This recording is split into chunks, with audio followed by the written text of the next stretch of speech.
Things we wish we would have known a little bit earlier. That's what we're talking about here today. We're going to talk about this related back to federal employees. I think it's an interesting concept. We're going to talk career things as well as financial topics, financial items that we wish we would have known a little bit sooner. I think about this kind of stuff often. I'm always asking federal employees, that have experience this very question. What do you wish you would have known a little bit earlier that would have helped you in your journey? Maybe get a little bit further, a little bit faster, right? So I think it's a great question. I want to pass some of this along to you here today. But first, hey guys, I'm Justin. I run a wealth management practice here in Northern Virginia. We're focused on helping federal employees with their financial planning and managing their investments, answering big questions like these, almost every single day. So that's what we're focused on, but we're also focused on providing as much education and information through producing content just like this. So we really just want to help folks, right? And be an advocate. If you have a chance, please give us a like and a subscribe, and that'll help us with that particular mission as well. So back to the question at hand, the topic at hand here today. Let's talk career things first.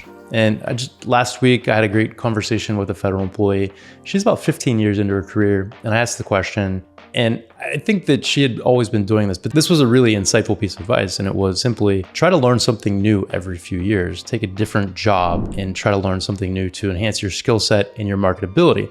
Now, that doesn't mean jump all over the place, right? Go deep, not wide, right? So find your niche, find the mission you're going to support, and then learn everything you can about it by performing different jobs, right? This will help you along your career path. So really focus on finding that specialty and then learning everything you can about it. Don't be afraid to switch jobs. I know sometimes we just kind of get complacent, get stuck in place, doing the same job for an extended period of time. Within the federal government, there's opportunities, right, to kind of move within your agency and get these additional skill sets and experience that are going to help you. Okay, so I thought that was a good one. The second one on my list is find a mentor, right? And this one might seem obvious, but sometimes we put it off because we're afraid to ask folks. But if there's somebody in your agency or in your department, your office that you really look up to, you admire, reach out to them. Ask them for lunch or coffee and say, hey, I'd love to learn a little bit more about your experience. What's been successful for you? Is there any way I can help support you too, right? So it's a two-way street, but just get the conversation going. And people love when you reach out to them and ask them about their experience. They're eager to help and share wisdom when they can. So don't be afraid, find a mentor. Number 3, and this one's important, it's a journey, right? So in today's day and age, there's so much, we want instant gratification. We want things to happen quickly. You got to remember it's a journey, especially on this career path, right? Things take time to develop. Seize the opportunities when they're there, but don't rush things. Focus on building relationships and letting this just organically grow and build, and you'll get where you're supposed to be. But I think too often times we get impatient. That can lead to damaging relationships. It can lead to a lot of negative things, internally, anxiety, all kinds of stuff, right? So don't rush things, realize it's a journey. And the last one we're gonna mention goes hand in hand with this. It's just have confidence in yourself, right? Be confident, don't doubt yourself. Sometimes it's okay to doubt your work, right? And ask for help. But at the same time, always have confidence in yourself. And right alongside this is just not comparing yourself to others, what we just talked about. Too often, in today's day and age, everything is so public, social media and everything else that's available that we're consuming, we tend to compare ourselves a lot more than we have in the past. And things aren't always what they seem, right? So don't compare yourself to others, because in a lot of circumstances, the people that we're putting up on a pedestal, they're not really having as much success. They don't have as much going for them as you might think. And probably in most cases, not as much going for them as you do. So continue to have that confidence in yourself and don't lose that, right? So let's pivot and talk about some of the financial things we wish we knew a little bit earlier, and things that we want to focus on right now.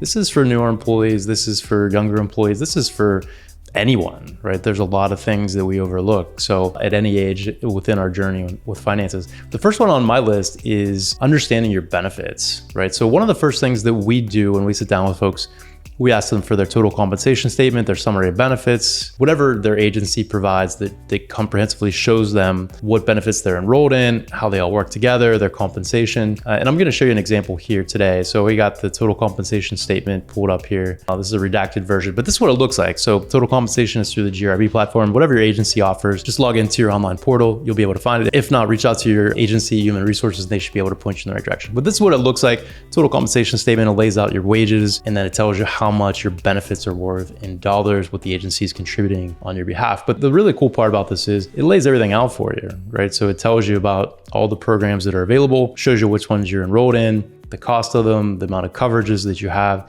details. Okay, we love details when it comes to financial planning. So of course, here's the health benefits. You got your FEGLI program, the group life insurance. We've got the dental and vision program. You got the long-term care insurance, which actually that program has been suspended for new applications. Flexible spending accounts are on here. Workers' comp, Social Security. They don't really get much into Social Security. It's more of just a reminder to check online to see what your benefits are. The TSP account, it's going to tell you contributions, how you're invested, etc. Sometimes it's a little inaccurate, but at least it's good to have that information available. And then of course the FERS basic annuity, it's going to give you some projections. Keep in mind, these are not adjusted for pay raises, cost of living adjustments, etc. So it's kind of all going to be in today's dollars, but it's good to have that information on hand to work with. And also it'll give you a little bit of information on your leave balance. So that's what a total compensation statement looks like, and definitely try to find yours, pull it down, spend some time with it, study it, and get to know your benefits and how they're going to fit into your financial plan as well, because that's a great foundation, but it's not the complete financial plan. Next on my list, build your assets as soon as you can. This one should seem obvious,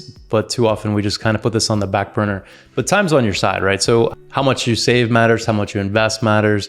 Getting your money to work as soon as possible is get time on your side, so you don't have to save quite as much for the same results, right? If you have additional time, let your money work and be invested. Max out, maybe not, right? So we want to save as much as we can. And I think if the focal point is to get you to save, that means maxing out your TSP plan. That's a good thing, right? So you're putting the money aside, but at the same time, don't forget about the other buckets, right? So there's other goals that we have that are not necessarily retirement, and even if they are retirement, you can still use other buckets to create tax efficiency. So maybe max out, maybe not. Take a look at it in your situation. You got 3 buckets. You've got traditional, you've got Roth, and you've got a taxable bucket that we should be at least considering filling all 3 of those. Which ones make the most sense in your situation?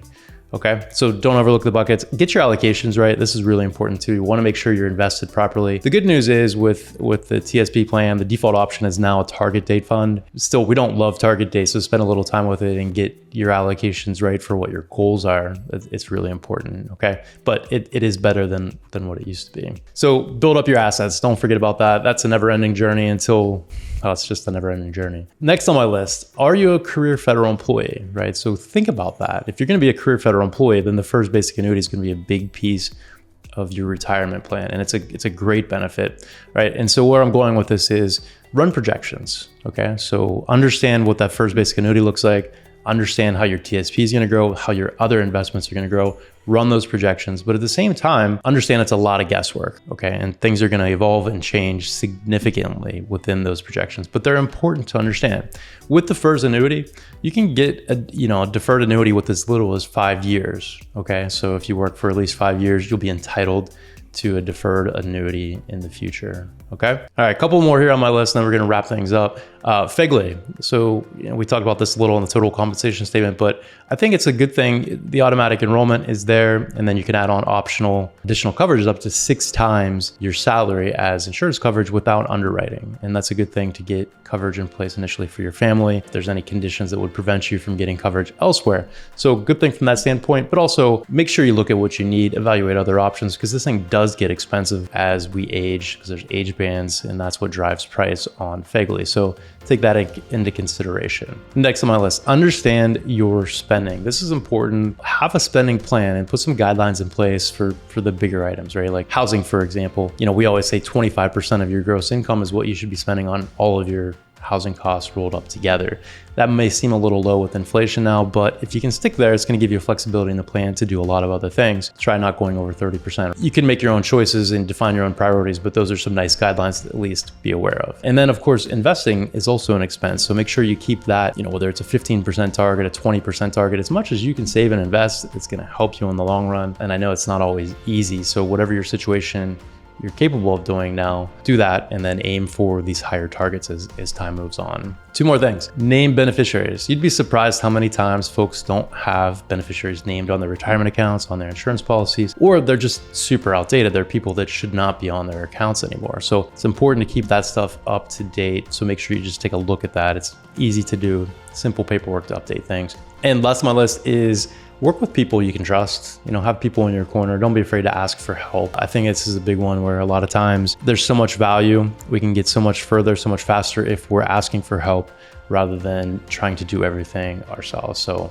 keep that in mind financially and career-wise, okay? So I hope you found this helpful. I mean, there's always things, I would love to hear, your thoughts on this. What are some things you wish you would have known a little bit earlier in the process, that maybe we can go ahead and share with other federal employees to help them, right? So I hope you found some value. If you have, please go ahead and give us a like and a subscribe and share with any colleagues, friends, family members that you think may find some value. Until next time.